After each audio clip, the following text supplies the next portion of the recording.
Bonjour à tous, découvrons ensemble aujourd'hui le Mercedes CLA Shooting Brake, le SsangYong Corando, un premier aperçu de la Tesla Model Y et célébrons les 50 ans de la Porsche 917.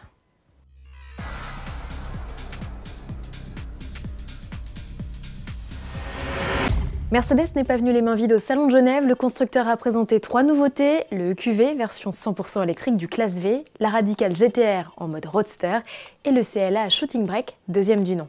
La nouvelle génération du break de chasse n'a pas subi de profondes transformations, esthétiquement parlant. Techniquement, en revanche, ses dimensions ont été revues à la hausse, il est 5 cm plus long avec une longueur totale de 4,69 m. Son empattement s'est également allongé de 3 cm.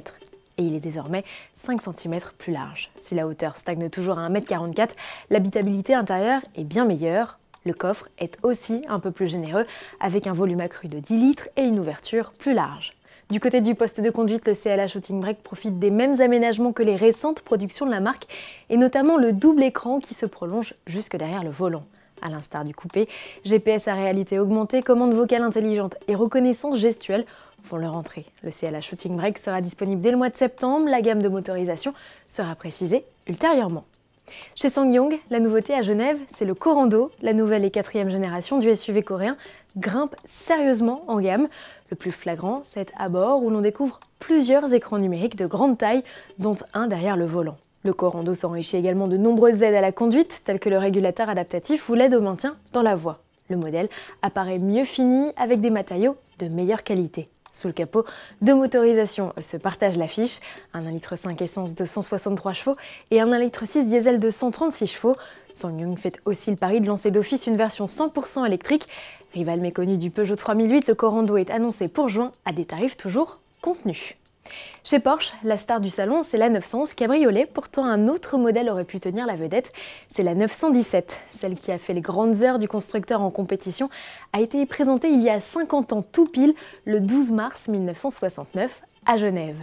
Si cet anniversaire n'est pas célébré en Suisse, le constructeur proposera une expo d'envergure dans son musée de Stuttgart dès le 14 mai 2019. Il y exposera une étude de style, 10 véhicules, queue courte ou longue, ainsi que l'exemplaire numéro 001, entièrement restauré. Il s'agissait du premier modèle d'une série de 25 exemplaires équipés d'un 12 cylindres à plat de 580 chevaux et nécessaire à l'homologation pour s'aligner aux 24 heures du Mans. Épreuve où la 917 s'illustre en 1970 puis en 1971.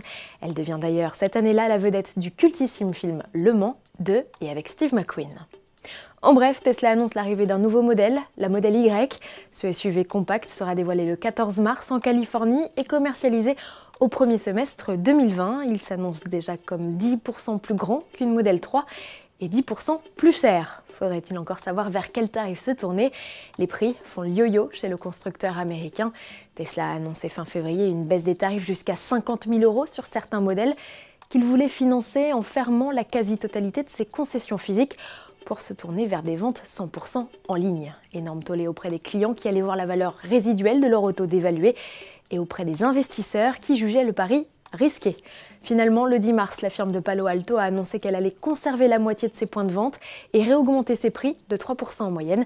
Les tarifs affichés à ce jour sur le configurateur en ligne sont valables jusqu'au 18 mars seulement. À demain.